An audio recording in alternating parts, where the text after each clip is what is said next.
আজকে আমাদের গপ্প মহানায়ক উত্তম কুমারকে নিয়ে। মহানায়ককে নিয়ে ভক্তদের ভালোবাসা, পাগলামির গল্প তো তোমরা অনেক পড়েছ। এরকমই একটা গল্প বলবো আজ তোমাদের।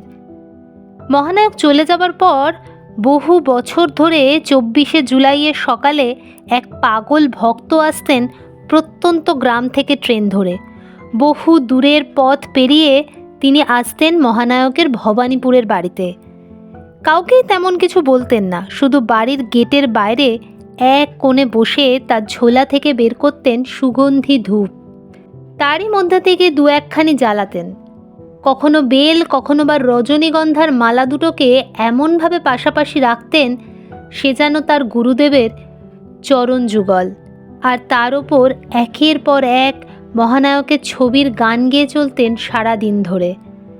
গান গাইতে গাইতে তার দু চোখ বেয়ে নেমে আসত জলের ধারা।